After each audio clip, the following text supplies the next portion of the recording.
MGB Telma, des actualités uniques, dynamiques et renversantes dans le journal TV. INA, plus raffiné que jamais. ITA, huilerie industrielle de Tamata, Isacham Telsuruariv. Vous présente Nivava. La fagina ara-pasalaman, tsara kalitao, azo ampiasaina amina andro rehetra. Les minoteries de l'océan Indien. Manolotra anao ny vaovao. En choisissant l'université PEF, vous misez sur le changement, l'innovation et l'excellence. PEF, manolotra ho anao ny fampahalalam-baovao. Rentrée en L1, 6 décembre 2022. Inscription ouverte au Cap 3000 Anjar. Matura pyramide miaraka amin'ny France Col. Manolotra anao ny vaovao. En octobre, Batimax vous offre 15% de réduction sur tous les articles.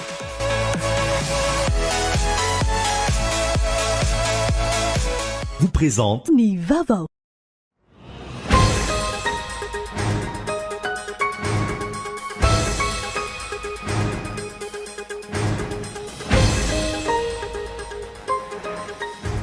Tsy andefitra amin'ireo solombavam-bahoaka mandika lalàna manomboka izao ny filohan'ny anteny miram-pirenena fa ny okevitra izay andrasany maro ny fampiarana azy sy indrindra manoloana ny raharaha maro na voasaringotra solombavam-bahoaka tatoato. Didim-pitondrana mamatitra ny vidiny tanin'ireo mponina voakasika mitetika asa Tanamasoandro. Eny mery tsy atosika avy hatrany ny voarainy izy ireo amin'izao fotoana izao. Tsy nisy ny fifampiresahana ka antony ihany hoeram-ponina hatrany ny fangalana ny taniny izy ireo. Tsy lara-pamena eto amin'ny firenena ny fanafarana biby samihafa. Araka ny faneho-kevitra ho solombavam-bahoaka Roland Ratsiraka, ny fikajiana ny tontolo iainana sy ny zava-mananaina ny tokony mahasoa ny mpitondra fanjakana raha ny fanazavana. Mirongatra ny fanafiana casse-point eto an-drenivohitra amin'izao fotoana. Matahotra avokoa manoloana io ny ankamaroany ny mpitazana casse-point ka miantso ny tompony andraikitra namafy ny fitandrona ny fahalemana. Any ivelany nandefa misila miisa 320 androany i Pyongyang ary ny anjera tany akaiky ny fahadranmasina sud-koreana. Ankilany namaly Seoul ka nandefa misila miisa 3 ihany koa nakany amin'ny ranomasina. Ny antsiprian'izay.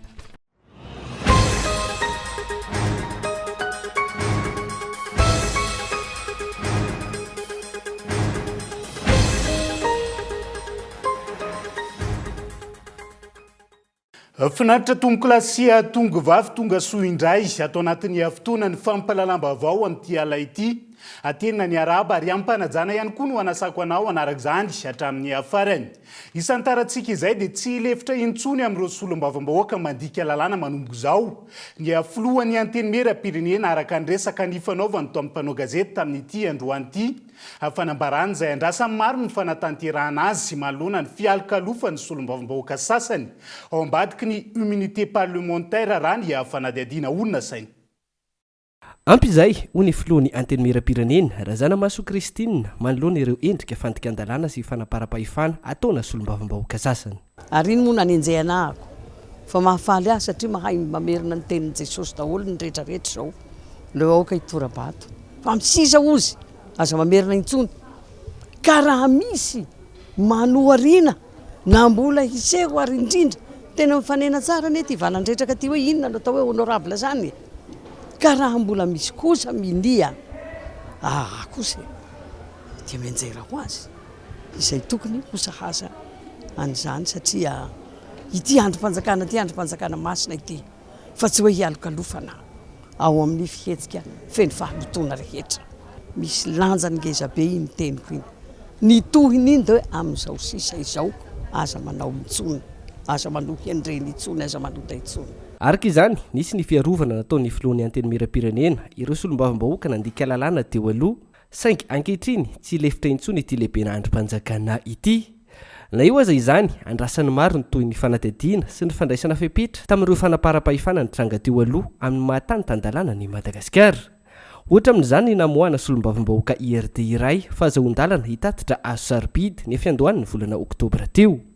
Ankoatra io, nisy androany ny fanazavana sy toroteny ny resahana ny fitondratena n'ireo olona antsoina hoe honorable. être honorable, comme je l'ai dit pendant mon exposé. Ny atao hoe olona honorable dia tokony ho hita taratra amin'ny fitondratena sy ny maha izy azy. Tsy ny andraikitra na ny asasahana fotsiny izany, fa mandrafitra ny toetra ihany koa satria ankehitriny dia iverin'ny maro fa titra ny atao hoe honorable. Ny solombavambahoaka izay antsoina hoe honorable dia manana ny toerany sy ny lanjany, fa indrindra tokony ho fitaratra, izay no atao hoe solombavambahoaka. Qui est un modèle, un repère. C'est ça être député. Qu'est-ce qu'être honorable? Honorable izay anarana fiantso ireo solombavambahoaka sy loholona eto Madagasikara.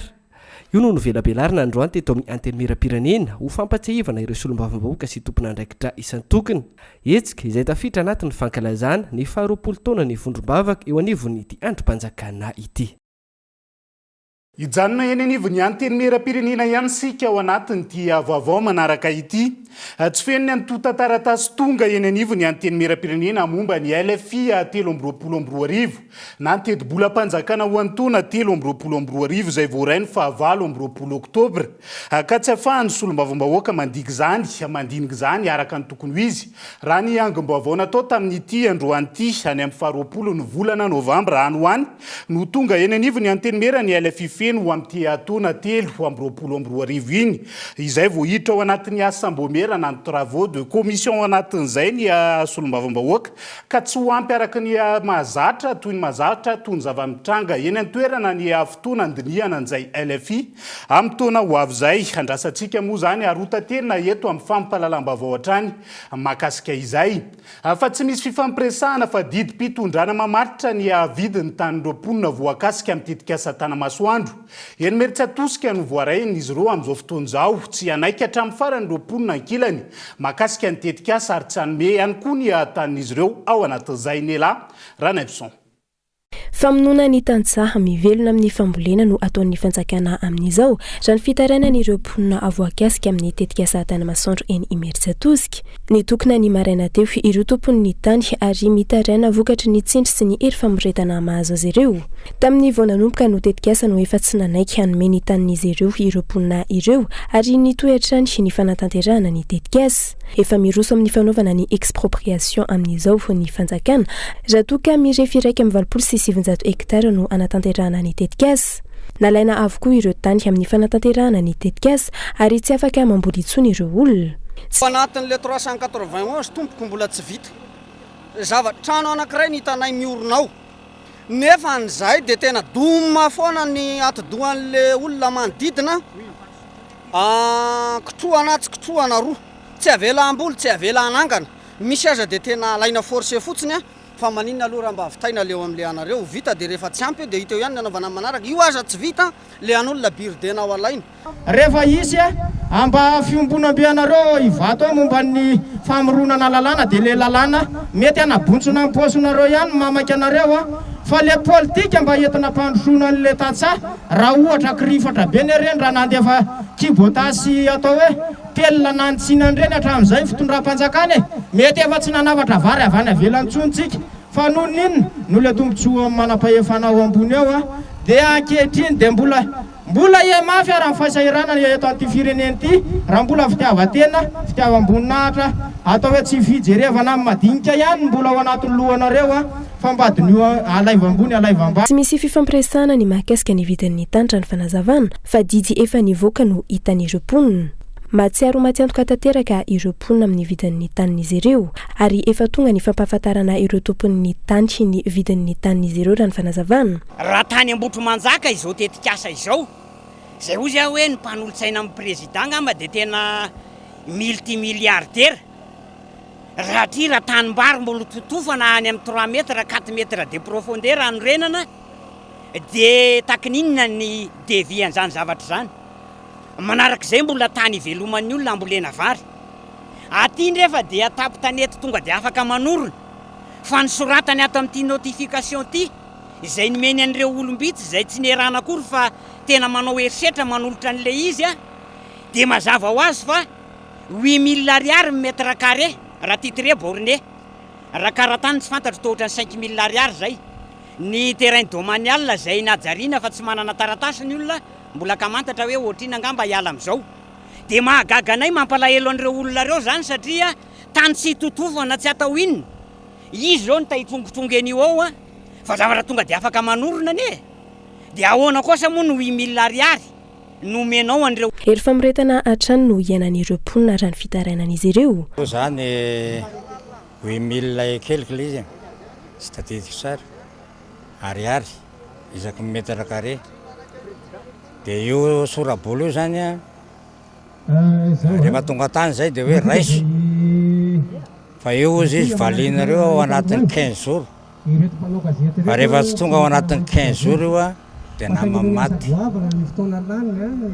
de nanontany amy hoe ahoana moa no forcé nareo hoe tsy maintsy mandray de ozy izy hoe nareo nke na mandray na tsy mandray ozy izy ny tany tsy maintsy lasanay a lasa ny fanjakana moa zany fa tsy hoe lasanay de hoe za zavatra tsy mety zany amblety zany fa mba tokony tonga teny amin'ny fokotany nareo nyresaka namoro ny vahoaka hoe otrinona mba revo ny vahoaka tsisy an'izany fa tonga de napetra ny ara-décret fa raha sanatria hoe tena manao ambletra ny fanjakana de aloha zay ho vonoiny eo de tena tompony zany zay tonga eto moa izy am'izao fotoana zao mampalahelo zany za moa avy eny saika nytomany maintsy a tsy misy kosa ny tombana amin'ny mety vidin'ny fodrafitrasa eo ambonin'ny tany raha ny fitarainan'ireo mponina hatrany izy zany fahitanay azy ny évaluation nataony a tonga de le tany fotsiny nataony tsy niasa sainany hoe inona ny eo ambonin'le tany izy ny eo aminay zao a efa tanàna efa mifefy ray manontolo efa misy trano anankiroa ao ny efa milamina daholo le tanàna fa le trano sisa novotainy tsy nasiny an'izay mihitsy ny ao anatin'le évaluation fa ny tany fotsiny eritreretiny ve zany hoe ny fiafian'ny olona sy ny ezaka nataon'ny olona sy ny fahorinany eretan'ny olona tonga amin'ny zavatra io tsisy vidiny mihitsy fa alainy ny tany de ny zavatra rehetra eo amboniny zany tonga de alainy fotsiny amin'izao efa misy ny fitarainana nataon'ireo mponina isanambaratongany ahafahana mitady vahaolana ho iatrany ireo tompon'ny tany saingy tsy nisy valiny izany hatramin'izao mijoro ary miady hatramin'ny farany ireo mponina fa tsy hanome ny tany hanatanterahana ny tetika Tanamasoandro. Ao anatin'izay vaovao manodidina ny tetika Tanamasoandro zay hatrany tsy fotoana ifandrohitana amin'ny vahoaka intsony zao indrindra ny fanaovana ny expropriation tany amin'ny fanatanterahana ny tetika Tanamasoandro so ny vahoaka ny maneho ny heviny sy ny marary azy ho ny be ny tanàna atao mery atosika tamin'ity androany ity makasika ny tetika Tanamasoandro any an-toerany. Eritaona tsy irosona amin'ny fividianana tsy fotoana intsony izao anakorontanana ny vahoaka raha ny fanazavana fokotany miisa 4 no voakasiky ny tetika Tanamasoandro eny Imeritsiatosika izay ahitana tokantrano tsy latsaky ny 10 ao anatiny raha ny fanazavana saika tany mivelona amin'ny voly antanety avokoa ireo voakasika ireo raha ny fanazavana tsy anjaran'ny komunina ny manakana ny resaka expropriation ny tany ilaina amin'ny tetikasa hoy ny ben'ny tanàna ny komunina ambonivohitry Imeritsiatosika fa ilaina ny mijery ny lafiny maro itsonjovana ireo mponina tsy ny komunina mihitsy ny andeha ampianatra ny olona tsy anara-dalàna amin'ny lafiny resaka hoe déclaration d'utilité publique na ny komunina range mety hotratran'izany koa hoe tsy maintsy hanao an'izany rehefa mety tery lalina de mba lalàna de hanao DUP fa io jerena daholo ny côté social la politique économique raha nytika ty a tsy de mety loatra ny miaingy amin'ny resaka cadre légal aloha fa jerena le côté social sy lay aradrarina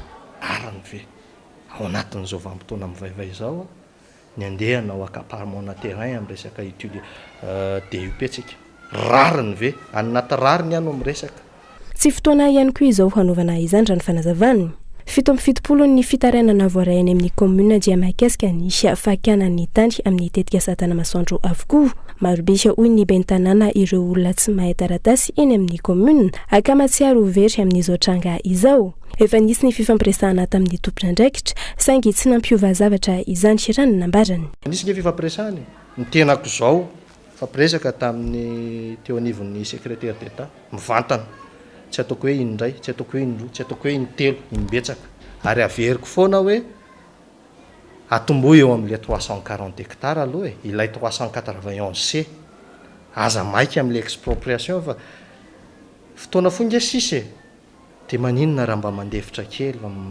mampatonga an'le olona mampalailonga ny olona tena miresaka ohatranareo amin'izany a zao de manazava ampahendrena de hita hoe convaincure zareo ary resy lahatra rehefa miresaka eo fa afaka herinandron'iny afandray ny zavatra mipotra dia za moa farany dia izy aho hoe ampangamby zay fa na izy zoroko hatramin'ny farany ny hevitro. Ny ben'ny tanàna izay tsy misakana ny tetikasa asangy tsy manaiky raha misy ny tsindry azo lena sy fanjikan-dalàna atao amin'ireo vahoaka ary ny fanazavana. Fa makasika ny fikasany ny fitondram-panjakana malagasy anafatra biby samihafa avy any ivelany kosa indray. Tsy lara-pamena eto amin'ny firenena ny fanafarana bibidia samihafa. Araka ny fanehoan-kevitro ny solombavam-bahoaka voafidy tao Toamasina voalohany Roland Ratsiraka. Raha ny fanehoan-keviny ny fikajiana ny tontolo iainana sy ny zava-mananaina eto amin'ny firenena ny tokony imasoany ny mpitondra fanjakana ao anatin'izay mianta randrianaivo. Nasika ny fanehoan-kevitry ny solombavam-bahoaka manoloana ny kabary nataon'ny filohan'ny Repoblika mikasika ny fikasana fanafarana bibidia samihafa isan'izany girafe sy zèbre. Nambara fa maneho ny tsy fahatsapan'ny filohan'ny harem-pirenena ny fikasana fanafarana io. Antony tsy misy afa-tsy eto Madagasikara avokoa ny ampaham-betsaka amin'ny natiora eto amin'ny nosy saingy maro amin'izy ireo no ahina ho lany tamingana noho ny firongatriany doro-tanety sy ny tsy fampiny famehezana izany. Fiarovana ny tontolo iainana araka izany no tokony ataon'ny mpitondra laharam-pahamehana. Eto zany tsika amin'ny parc national de ranomafana tegna ohatra mitoka amin'ny tenda hoe io zavaboary ary atiala tegna bien préservé ampany aloha fa pahasasany efa misy olona nanapaka fa misy olona miditra fa dia mbola mampirisika antsika rehetra hiaro ny tontolo iainana, hiaro ny zavatra namen'Andriamanitra antsika. Ary Madagasikara dia firenena anisan'ny manana harena indrindra amin'ny resaka zavaboary ary zavatra tsy misy raha tsy aty amintsika manerana an'izao tontolo izao. Tsy ahivina, isan'ireo naneho hevitra tao aorian'ny kabary mikasika ny fanafarana biby avy any ivelany ity ihany koa ny Alliance Voargasy izay firaisamonim-pirenena misehatra amin'ny fiarovana ny tontolo iainana. Ho azy ireo karazam-biby misy eto amintsika no tokony omena lanja sy karakaraina ary arovana. Ny jery ireo mampiavaka Madagasikara tahaka ireo karazam-biby tsy misy afa-tsy eto amintsika no misintona ny mpizahantany raha ny fanazavana noho ireo afarana any ivelany. Fa makasika ny fanavaozana tanteraka ny lisam-pifidianana amin'izao fotoan'izao kosa indray. Tsy misy ny mangarara amin'ny fanatanterahana ny fanavaozana tanteraka ny lisam-pifidianana ataon'ny CENI. Hoy ny teo anivon'ny firaisamonim-pirenena FTMF tamin'ity androany ity. Tsy mipetraka ihany koa ny toromarika avy amin'ny voameram-pirenena mahaleo-tena misahana ny fifidianana. Hatramin'ny nanombohan'ny fanavaozana ny lisitry ny mpifidy raha ny fanazavana trany. Miantso amin'ny fanatanterahana fokonan-doha an'ireo mpisehatra rehetra araka izany FTMF ijerena manokana ny lalam-pifidianana sy ny lalàna mifeny CENI amin'ny ankapobeny fity nokolona. Ahina ny sy ny korotana aorian'ny fifidianana manoloana ireo lesika maro hita eo anivon'ny CENI amin'ny fanavaozana ny lisam-pifidianana hoy ny FTMF. Antony, miainga avy amin'ity lisam-pifidianana ity avokoa ny sy ny fifidianana madio sy mangarahara amin'ny taona 2024. Ilaina petraka araka izany ireo fandaminana manokana ahafahan'ireo firaisamonim-pirenena manara-maso amin'ny atsakan'ny sy andavan'ny fifidianana. Ny fahitana azy moa zany ao anatin'iny dia hoe ny ataontsika hoe mbola tsisy an'ilay fangaharahana. Zay zany aloha raha ny tena zavatra atao. Ny CENI zany tokony nanazava tamin'voalohany hoe ny fampitaovana izay esahana ahoana ny tablety satria tsisy ilay fangarahana an'izay. Ny voitesina tany amin'ny voalohany indrindra dia hoe reto avy ny zavatra tokony atao. Na mifanaitanana fidirana any amin'ny ena manjery ary ataoko hoe hitanareo tsy dia tena hita hoe misandrahaka be. Sandrahaka hoe ampiasaina daholo ireo aina manjery rehetrarehetra ireo. Dia eo ihany koa na le hoe ataontsika hoe ataoko hoe mampisalasala ny olona zay koa ataoko hoe mbola latsaka iva dia zay dia hoe ilay toromarika tena tsy mbola mipetraka tsara. Rehefa misy mpanisa mpifidy anankiray dia tsy mazava tsara ny hoe rehefa manana karapanondro ve izy dia ohatra ny ahoana ny atao raha ohatra ka tsy ao amin'ilay tokantrano anankiray miverina ve sa misy raisiny. Ankilany, raha nilaza ny CENI fa misokatra amin'ny rehetra mandritra ny fanavaozana ny lisitry mpifidy. No mafisy ny firaisamonim-pirenena avy amin'ny FTMF androany, tsy mbola misy ny solotena avy amin'ireo firaisamonim-pirenena eny anivon'ny CENI, iray volana nomboan'ny asa. Raha ny fanazavana, tokony handray anjara feno amin'ny fankatoavana ny lisam-pifidianana ireo firaisamonim-pirenena sy antoko politika. Nge zavatra teknika afaka avana anivon'ny CENI. ny teknika famanany ao anivon'ny seni zany a ohatra ataontsika hoe tsy mila an'le lalàna zany fa rehefa miteny fotsiny ahoana ny sy traçabilité de miteny zay hoe alaivo sary rehefa mampiasa an'le tablety nareo de alaivo sary ohatra ny iny izy ty ny karapanondro ny olona tsiraray azo atao ihany koa ny teny hoe zay ao anatin'ny izy ty firaisamonim-pirenena azo atao hoe observateur koa ny iny izy ty ny mpanao politika zay nafatarana hoe manana tanjony ve izy manana lanjany ve izy a eo anivon'ilay toerana sisehitra misy anazy anjaran'izy ireo zany ny tokony manao validation an'ilay ataontsika hoe liste eny amin'ny fokotany am'izay tsisy afaka miala ntsony hoe na ny teny ny firaisamonim-pirenena na teny ny mpanao politika fa hoe io liste io de tsy niny fa matoa ianao zany am'valide an'io de ny fanarahana sy ny ekeny rehetra zany ao anatiny raha mikasika ny olana amin'ny fampitaovana eo anivon'ny seni raha reny tsy misy izany raha ny fanazavana anton'izany ny fisalasalana ireo mpiara-miombonantika hoy ny FDMF manoloana ireo lesika rehetra ireo miantso amin'ny sin'ny fikaonan-doha ahafahana mijery ny lalàna mifehy ny seni sy izay rehetra manodidina ny fifidianana ny FDMF fa tsy rototra amin'ny fitakiny ireo nosy malagasy ny fitondram-panjakana amin'izao fotoana manoloana ny fanemorany indray ny fionana tokony ho tanterahana tany Paris androany sy ao amin'ny andro ny ara-pitso hoy ny manam-pahaizana amin'ny asehatra ny fifandraisana iraisan'ny pirenena nanaovany mpanao gazety fanadiadiana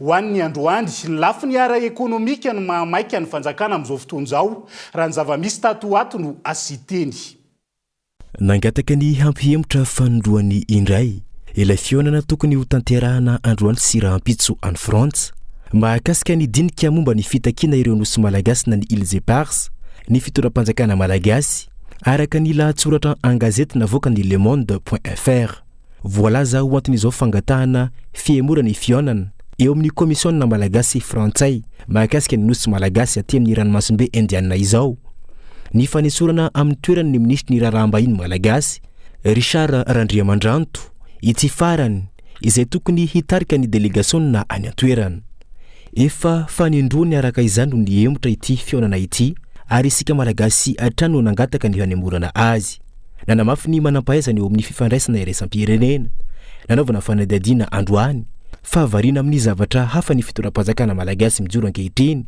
ary tsy rototra firy amin'ny fitakiana ireo nosy malagasy ireo ny impact zay dia mazava ho azy fa miemotra trano ny amirenana n'ireo nosokely reo satria efa atsika ireo fa tsy midika koa nefa atsoatsy fa mety irotoroto angamba satria raha ohatra ka ny zavatra hita tato ato dia mirotoroto indray ny diplomatie malagasy indrindra fa eo amin'ny lafiny ara-ekônomika reny forum mikasika ny industrialisation zay natao tany Maroc vo aingan'ireny dia nitsona ny investisseur tany amin'ny CCIVAT vo aingana teo dia midika izany fa miroso atrany amin'le diplomatie économique tsika dia somary natao second plan kely zay famerenana ny nosy zay fa tsara ho fantatra ihany koa fa rehefa matanjatanjaka tsika araka économique dia moramora kokoa amintsika ny mifanandrina amin'ny frantsay fa mety mbola marefy ihany koa tsika amin'izao fotoana izao tsy aivina fa efa nivoaka tao anatin'ny filan-kevitry ny ministra ny fa 12 ny volana jona lasa teo fa ny volana septambra lasa teo no efa tokony natao izao fionana izao saingy tsy totosa ihany koa izany raha ny fantatra ho tohy ny ilay fionana efa natao teto Antananarivo ny volana novambra taona 2024 izay tsy nahita mboka ny mazava io dinika saika atao any Frantsa io ary ny fanjakana malagasy no nametraka io daty faharoa sy fahatelo novambra io saingy izao ndray nampihemotra amin'ny fotoana tsy mbola voafaritra mazava raha iverenana isan'ny efa namoahany ela Frantsa didiny voaka tamin'ny gazetam-panjakana ny maha valanjavaboary frantsay ny nosy sambatra na ny Île Glorieuse ny fahafolo jona 2024 lasa teo farany tao anatin'izao fitondrana izao isan'ny mampanano satra ny fampirisana sy ny dingana tokony atao amin'ny fitakiana ireo nosy malagasy ireo ihany koa ny fiovaovan'ny ny ministra tompon'andraikitra eo anivon'ny ministera ny raharaham-bahiny atreto mbola ministra mpisolo toerana ihany no mitazona ity ministera ity Fanontaniana mipetraka ao anatin'izay arak'izany no hoe mijery marina ny lafiny ara-toe-karena ve ny fitondram-panjakana amin'izao fotoana izao. Fa tsy mbola tonga eny anivon'ny fitsarana ny mikasika ny raharaha famonoana olona tany amin'ny distrika ny Kongo hatramin'izao. Raha ny tatitry ny voamera-pirenena mahaleo tena amin'ny sahana ny zon'olombelona, antony angatahany teo anivony CNIDH ny anafanganana ny rehetra, anafanganana ny rehetra voakasika ny raharaha eny anivony fitsarana raha ny fanadihadiany. Volana maromaro aty aorian'ny raharaha famonoan'olona tany Kongo, tsy misy tamin'ireo vororoy no niakatra fitsarana hatreto. Nanamafy ny fitakinany amin'ny tokony akarany ity raharaha ity fitsarana, isorohana ny fiverenan'ny tranga tahaka ireny sy ny mety fanjavona ny fanadihadiana tampoka tahaka ireo raharaha samihafa teo aloha manoloana io ny CNIDH. Fitakin'ny CNIDH makasika ny Kongo dia hoe hoento eo anivon'ny fitsarana izay olona voakasika amin'ny raharaha iny. Hatreto aloha zany mbola tsy tonga ny fitsarana zay raharaha zay. Hatreto mbola tsy manana hoe vaovao hoe ahoana ny farany zay fa mbola mamerina an'izay foana ihany hoe izy voakasika rehetrarehetra tamin'ny resaka Kongo iny misy miaramila tao, misy polisy tao dia alao hoentina eo anivon'ny fitsarana fa fantatry ny fitsarana ihany koa ny asany hoe atraiza mety hoe fipetrakan'izany hoe fahafahana miaro teny zany na légitime défense zany amin'ny raharaha iny. Raha toa ka hoe misy ny fahadisoana dia misy ny sazy mipetraky ny lalàna, raha toa ka tsy misy ny fahadisoana dia ny fitsarana ihany koa mametraka hoe mipetraka zany ny légitime défense fahafahana miaro tena dia mamoaka an'izay didy mifanaraka amin'izay izy fa ny hoe avelavela fotsiny amin'izao angamba ny raharaha tahaka an'ireny izay tsy mety. Etsy ankilany no ireo fanadihadiana maro momba ny fiarovana ny zon'olombelona tafiditra ho isan'ny mpikambana feno eo anivon'ny Komisiona Afrikanina momba ny zon'olombelona ity vao miera amin'ny pirenena ity. Raha teo amin'ny tantaram-pirenena ny rafim-pirenena misahana ny zon'olombelona teto amintsika dia ataontsika hoe membre observateur mijery zany manatrika fotsiny ihany fa nanomboka tamin'izay hoe fanapahan-kevitra tamin'ny 20 volana oktobra zay zany rehefa nidinihana ny CNIDH Madagasikara dia tafiditra zany tsika mpikambana feno membre affilié mpikambana feno zany ngamba ny andikatsika anazy tsotsotra. Inona ny zavatra hoe tombony amin'izay zany hoe raha misy ny ataontsika hoe dinidinika fakakevitra adihevitra mahakasika ny zon'olombelona eto Afrika dia anisan'ny afaka mandray fitenenana eo anivon'ny Komisiona Afrikanina mahakasika ny zon'olombelona zany ny CNIDH Madagasikara.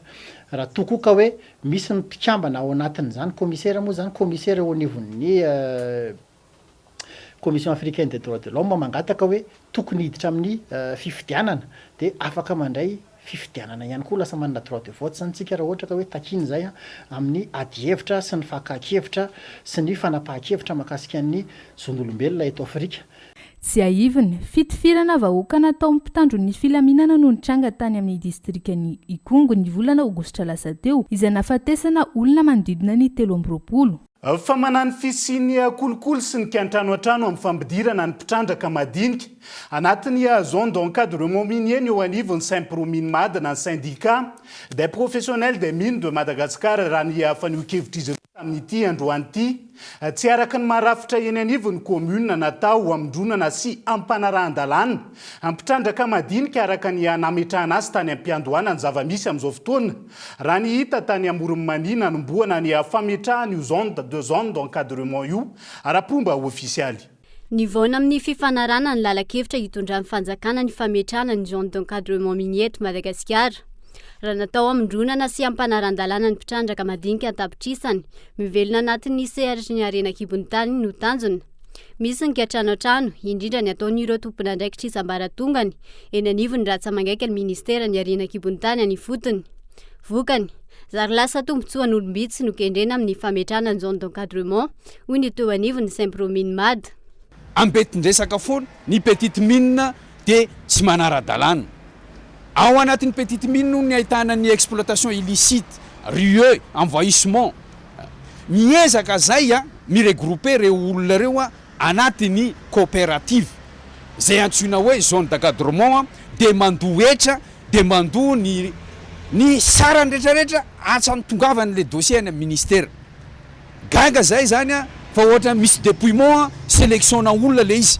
Ny zone d'encadrement ange anisan'ny recensement olona ny fotony zay miasa tsy ara-dalàna dia akambana anatin'ny coopérative reny olona reny dia misy procédure arahany izy io a suivant le arrêté 7903 tamin'ny 2013 io fa nisy efa ely io androany zay gaga miova indray le rafitra miala tsiny aloha zay a raha ohatra ka zany itondranareo le izy a aleo a ajanononareo le izy mitaky ny jerena akaiky ny momby io araka izany ny eo anivon'ny Saint-Promine Mad mitodika betsaka amin'ny filohan'ny repoblika sy ny premier ministre lehibe ny gouvernemanta mivatana izy ireo anatin'izay indrindra ny famahana ny olana ankapobeny manodidina ny sehatry ny arenakibony tany amin'izao fotoana isan'izany ny famohana ny fahazondalana hitrandraka miangavy anao filoha-pirenena zay te eo naminao fa impetraka zay audience napetraka izay a tsy maninona tsy fantatra zay ty ngamba ny voasazy maharitra be zany a tonga koa zao ny zone d'encadrement de souffrir ny mpandraharaha rehetrarehetra fa indrindra ny petite mine raha zao ny zavatra mpipetraka mangataka tanandroy zahay a voaonareo io permis minier io satria efa nampanantena nareo a vao nitsy amin'ny fitondrana misy 10% ny permis zay ho navoakanareo tamin'ny émergent amin'ny nidiranareo teo amin'ny fitondrana ka mangataka zay na tsy ho vitanareo zany 10% zany a na atsasany ara mbola tratra zao amin'izao fotoana zao ka zahay tompo a manome fahefananareo ka mba ameonareo koa ny asiny mba hivelomanay amin'io arena nomen'Andriamanitra anay io misaotra taorin'ny fankatoavan'ny filakevitry ny ministra ny fahaefatry ny volana Mai ny fametrahana ny zone d'encadrement minier ny tany amin'ny faritra Moromalino nanomboana azy ny volana Oktobra akoatra ny sivana amin'ny fampidirana ny mpitrandraka madinika anatin'ny zone d'encadrement misy ny fitakiana volatra amin'ny 200 tapitrisa ihany koa anatin'izay raha ny zava-misy eny fotony ho iatrany teo anivon'ny Saint-Promine Mad androany dia izay ihany koa no hoentintsika misendry vetivety anaty doka fohy ny mahakasika ny fanafihana Casse Point izay mihamirongatra amin'izao fotoana izao io ihany koa ny fandikana ny teny malagasy amin'ny teny pirenena samihafa izay mananotro sarotra ihany koa ka ilaina anaovana fikarohana hoy ny teo anivon'ny akademia malagasy rehefa avy eo no anarantsika izay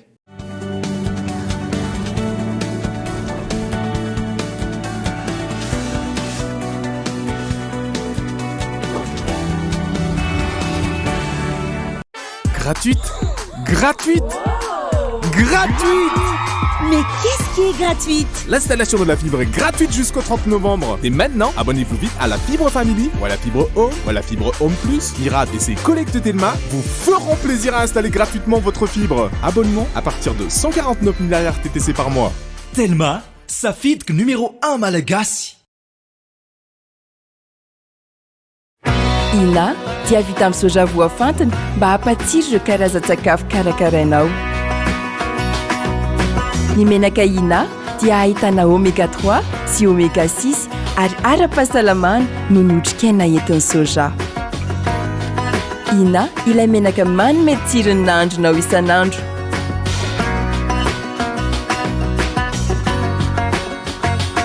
Ina, plus raffiné que jamais. Ita, huilerie industrielle de Tamatave, misatra amin'ny telo sy roa arivo.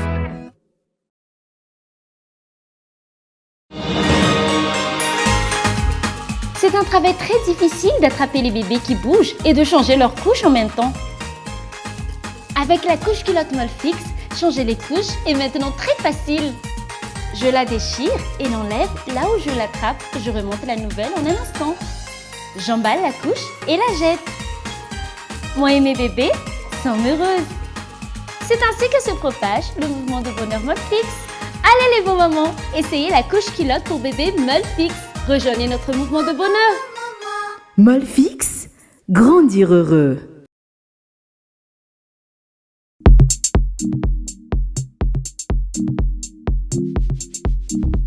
La farine ara-pahasalamana, tsara kalitao, azo ampiasaina amina andro rehetra. Vokatra vita malagasy ary hitanao eny amin'ny mpanjara rehetra. Tsy oela ny lafarina sy le pain amin'ny lanjany 1 kilao.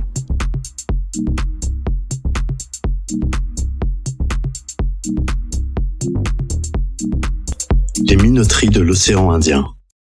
Vita malagasy. Maro dumuka fanapeseko fa France kola fuileko. Mura sady eficaz Si monsieur moustique a tita trasi Casa mia lam Manice Si manepucho Mandini jusqu'à Marenjegni Matura piramide na miaraka amin'ny France Col.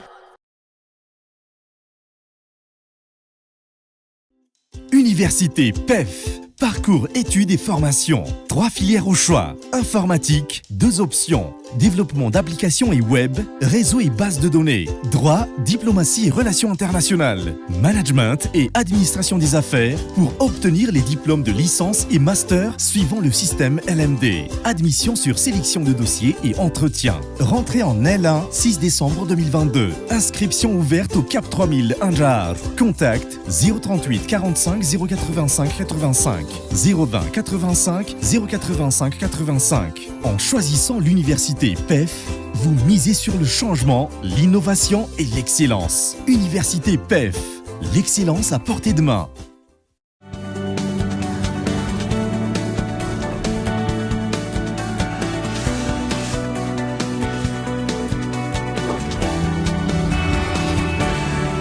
Mamena ny araba tonga klasia tonga vavy tonga soa indray atao anatin'ny tapany faharoa amin'ny fampalalam-bavao amin'ity ala ity. Isan'ny tarantsika izay dia tsy mbola hita taratra eto amintsika amin'izao fotoana ny fandraisana andraikitra ny fitondram-panjakana. Mahakasika ireo trangana tsy fandriam-pahalemana mianjady amin'ireo olona variry. Raha nambara ny Association des Albinos de Madagascar tamin'ity androany ity, ireto farany izay hiara-ny fanilikiliany eny anivon'ny fiarahamonina raha ny fanazavana. Tsy mbola nisy hatramin'ny androany ny fandraisana andraikitra ireo tompona ndraiky mpanjakana manoloana ireo olana mianjady amin'ireo variry ato amintsika toy ny trangana fakana kely ny sesy raha nambary ny Association des Albinos Madagascar androany ireto farany izay hiara-ny fanavakavahana amin'ny endry maro samihafa. Eo amin'ilay izy ange be ny départementa tokony anana ny andraikiny anatin'ity resaka ity satria resaka fanabeazana zany fototra raha te ampanao sensibilisation momba ny fiainana variry fa hatreto aloha dia tsy mbola hitany hoe inona fandraisana andraikitra ny au niveau ministère ny fanabeazam-pirenena misy koa ny ao amin'ny fahasalamana mbola tsy hita zany zavatra zany population zay rahantsika malala fa anisany tokony izy no miandraikitra voalohany resaka ponina tsy mbola nahenona feo zany ministère zany zany feany zany tsy manana initiative le fitondram-panjakana ao anatin'le izy ireo départementa tompona andraikitra ireo aiza mbola tsy nandray ny andraikiny ary tsy mbola nahenona feo hatramin'izao na tsara ohatrany hoe zanakalafy zay ao anatin'ity firenena ity. Ankilany miantso ny fitondram-panjakana hijery akaiky ireo variry ity fikambanana ity. Angatana ny fanjakana teny hoe fijerevana akaiky ny tranga iainan'ny olana rehetra iainan'ny olona variry satria tsika ngera hijery misy départementa maromaro eto ministère mponina zao no miandraikitra voalohany satria resaka olombelona io tsy hatreto tsy mbola nahenona feo ny resaka serasera manana ministère serasera tokony nomena lalana le fikambanana mba ampahafantatra zay nge ny tena anisany ady le ampahafantarana le sensibilisation mila atao mafy dia miaina ho azy le discrimination. Androany notolora mpandraratsy miankina iray any ivelany fitaovana manokana miaro masoandro ny Association des Albinos Madagascar. Araka ny fanatsidika tao anatiny lohateny mbo avao teo dia mirongatra ny atrangana fanafiana casse-point ataon'ireo olon-dratsy amin'izao fotoan'izao raha ny eto andrenivohitra manokana. Manoloana io matahotra avokoa ny ankamaroan'ireo mpitazona casse-point ka miantso ny tompona andraikitra namafy ny fitandrona ny fahalemana ao anatin'izay Daniela Mino Arso. Ny alatsinainy maraina teo, casse-point iray no niara-ny fanafiana nataona lehilahy iray mitampiadiana tetsy Andotapenaka. Ankoatra io, jiolahy miisa roa mitambasy ihany koa no nanafika casse-point lavon'ny bala mpitandro ny filaminana tetsy Ilafy. Malohan'izay, miorooro ireo mpitatana casse-point eto andrenivohitra. Ankoatra ireo fanafiana mitampiadiana, maro ihany koa ny trangana fisolokiana mahazo ireo casse-point. Zahay efa tratra fa hitako fantantro foana aloha izy matetika maka vola foana ny sakatratrarana ana.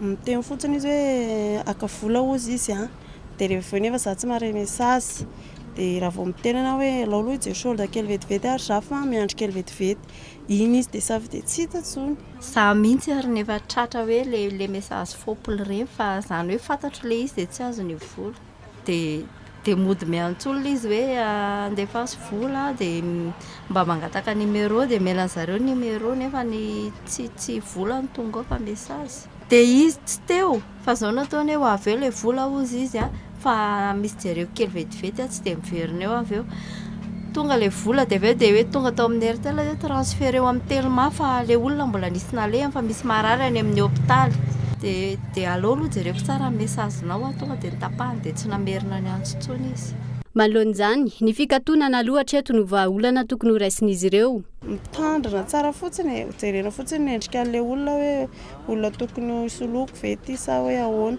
fa izy moramora fantatra ihany raha olona efa tratra foana matetika ohatra anazy ao dia efa fantafantatra ilay olona dia efa mailomailo be raha vao ohatra hoe misy olona hafahafa zay zao mody amin'ny efatra sasany ka le izy ilay amin'ny hariva foana zareo vao matetika manao an'ilay asany dia tsy maintsy mody aloha foana izay le tena mitandrina aloha tsisy efa miezaka fotsiny mba hoe mody alohaloha tsy mahazo mody arida aloha amin'ny efatrefatra na ny telo sasany ho fisorohana ny aripôsy sy ny sito mahery ataon'ireo olon-dratsy nirona tamin'ny fampiasana ireny mobile money ireny ny ankamaroan'ny olona ankehitriny efa tsy azo antoka ihany koa ity fomba ity manoloana ireo fisolokiana maro samihafa endrika tsy fandrimpahalemana izay andrasana vokatra azo tsapahitanana avy amin'ny tamindreo filaminana fa iazony distrika Nambilobe vetivetsika ao anatin'ity vaovao manaraka ity latsaky ny ariary zato ny ividianana ireo mpanangom-bokatra ny aklone farany amin'ny distrika Nambilobe amin'izao fotoana ka mahavelo tarainy ireo tany-tsapam-boly manoloana io manomboka mihena ny fambolena ny afary ataon'ireo tany-tsary tsy voaja ihany koa ny azony mpiasa amin'ireo orinasa mpamokatra afary raha nambarany solombavam-bahoaka voafidy tany antoerana Henri Florion iray amin'ireo faritra mpamokatra fary ny ao amin'ny distrika ny Ambilobe faritra Diana fikambanana mpamboly fary ny mahery ny efajato ihany koa no hita any antoerana araka ny taremarika avy eo anivon'ny distrika na eo aza izany efa manomboka mihena sy tandindin-doza ny famokarana fary any antoerana amin'izao fotoana izao noho ny vidiny 1 kilao amin'ny fary izay latsaka ny 100 ariary raha ny fanazavana raha hita zany tamin'ny statistika navoaka ny CMCS tena miheny zany zao en 2021 miheny zany ny vokatra fary ny tantsaha-mpamboly fary ka nono hoe miheny tsy arakaraka ny fiakarany ny siramamy zany hoe ny regony siramamy 50 kilo tsy ny vidin'ny fary 1 tonne tsy matakatra vidiny siramamy 1 kilo Une tonne zao atsika amresaka zao 75 000 ariary. Raha 75 000 ariary zay divisé par 1000 750 francs. Zany hoe tsy mbola ny eto Madagasikara angamba zay ihany ny zavatra 1 kilo latsaky ny arizato de ny fary. Mazaka ihany koa ny tsy fanajana zony piasa ho an'ny orinasa iray any an-toerana raha ny fanazavana hatrany. Ny ao amin'ny société Sicoma kosa dia PDB zany ny tsy fanajana ny zony piasa. Parena ny piasa zany hoe rehefa miditra anatin'ny usine anao tsy misy piasa manao protection tsisy manana protection tsy mikiraro tsisy gants tsisy combinaison tsisy casque tsisy masque tsisy lunette fa tereny hoe gasikely mahantra zany dia zakainy daholo zay noho ny fitiavana tiazo vola noho ny fitiavana tianana asa de eo koa zany fagnararotana be betsaka agnatin'izay ataony piasa indrindra fa ny cadre hoe ny cadre nany hoe ireo cadre gasy aby reo PTB zany magnararotro amin'izay tsy fananana asa zay ny fitadiavana asa indrindra fa amin'ny saison de campagne reny ao BDB anjakany kolikoly ao ny foriporiny isan-karazany de tsara zay manaitry ny tompona andraikitra indrindra fa mikasika zay asa zay ny ministère ny fopy mba hijery ankaiky zay raha zay fa tena manahirana. Andraindran'ireo tantsara ka izany ny hijerevana akaiky ny vidin'ny vokatra fary any amin'ny ity distrika ny Ambilobe iny ny fary izay isan'ny vokatra mamelona ankonana maro any antoerana.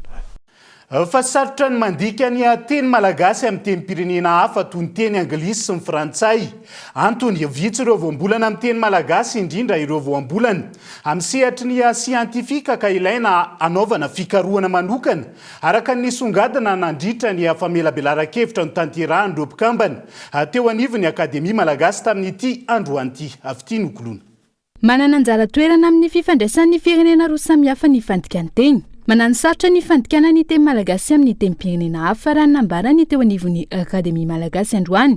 Ilaina anaovana fikarohana manokana ihany koa ireo voambolana siantifika hoy ireo mpandalina ny teny malagasy, ny fomba malagasy izay mandray anjara amin'ny dikany teny malagasy. Raha teny ny renim-pianakaviana na ny ray-pianakaviana hoe mandefera fa zandrinao nge io e.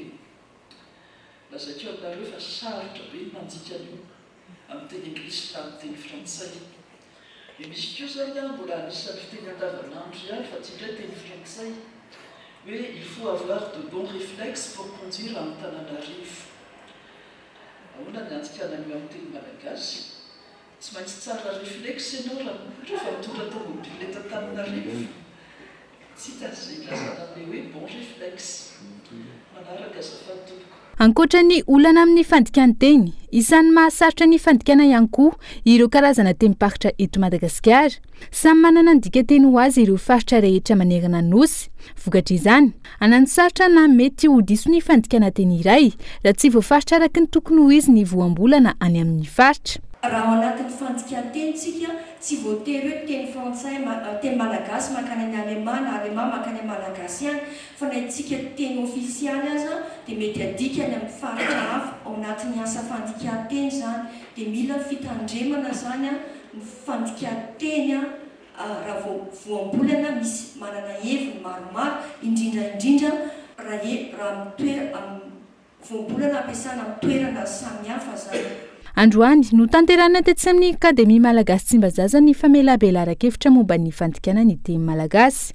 Fa azo fampiofanana sy fampianarana momba ny lalàna amin'ny feno fifamoivoizana ho an'ny kodiaran-droa na ny moton'ny mpianatra eny anivo ny lycée fito eto Antananarivo renivohitra amin'izao fotoana izao.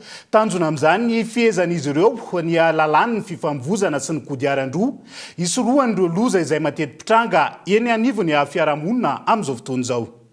Ambony ny tahan'ny lozam-pifamoivoizana amin'ny kodiaran-droa na ny moto eto Antananarivo ary matetika ireo tanora ao anatin'ny salantaona 5 ka hatramin'ny 30 taona avokoa izany raha ny nambarany teo anivon'ny RSC na ny Riders Scout Community. Antony voalohany mahatonga io ny tsy fahafezana ny lalàna mifehy ny fifamoivoizana.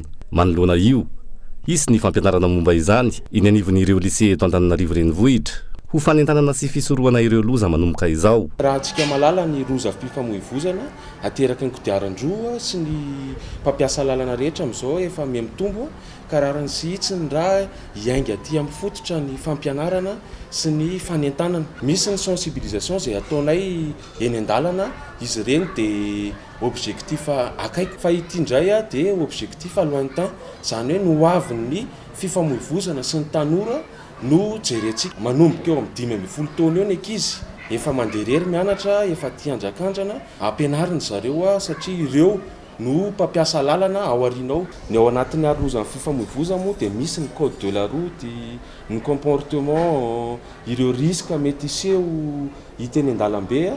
Misafito ireo lycée eto Antananarivo renivohitra anombohana ny tetikasa raha ny fanazavana. Dia misy zany ny karazana séance na fampianarana ny ankizy anazavaina zareo mahakasika ny risque rehetrarehetra sy ny fomba atao hiarovana zany loza izany.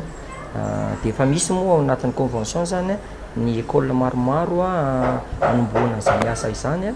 Makady indray tsika amin'ny fotoana hianarandry zareo mba ampianarana azy isensibilisena zareo mahakasika an'izay aroloza fifamoivoizana izay. Ny dikan'izay zany matoa nataony convention dia ho an'Antananarivo renivohitra dia efa resy lahatra izahay ny amin'ny important an'izay formation izay ka anjaranay eto no mandamina ny any ampianarana mandrindra izany miaraka amin'ny programme mpanjakana. Tontotsandroany ny fifanaovantson'ny fifanarana momba ity tetikasa ity, fampianarana ny lalàna mifehy ny fifamoivoizana amin'ny kodiaran-droa teo amin'ny RSC sy ny Sisiko Antananarivo renivohitra.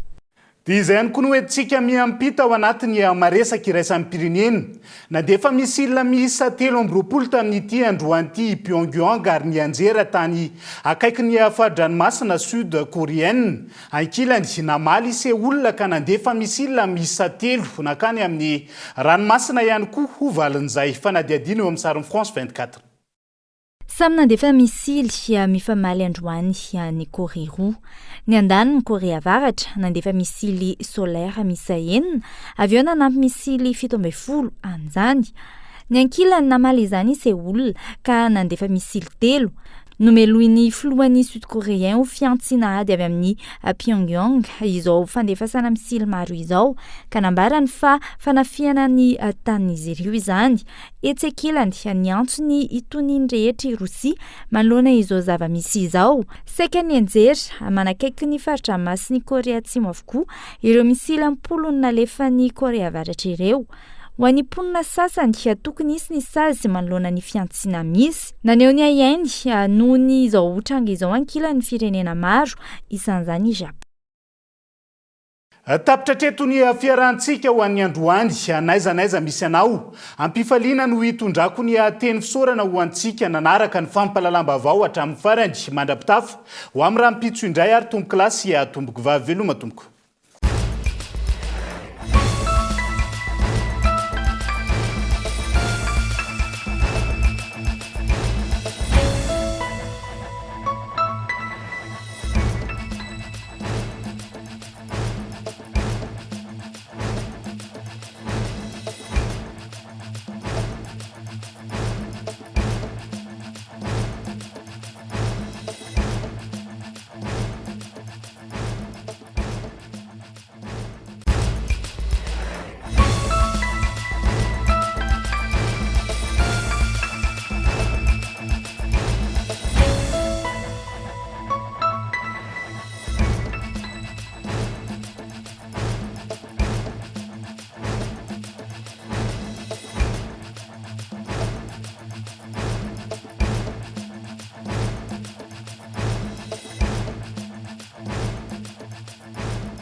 En octobre, Batimax vous offre 15% de réduction sur tous les articles.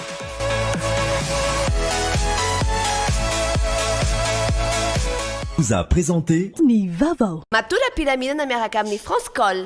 Vous a présenté Ny Vavao.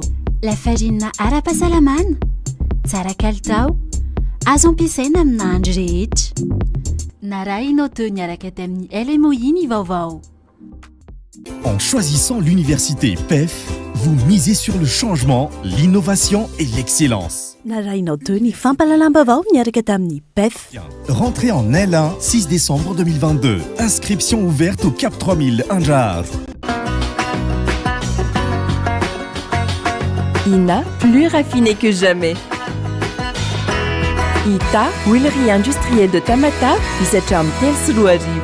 Vous a présenté Ny Vavao. 5G Batelma, des actualités uniques, dynamiques et renversantes dans le journal TV.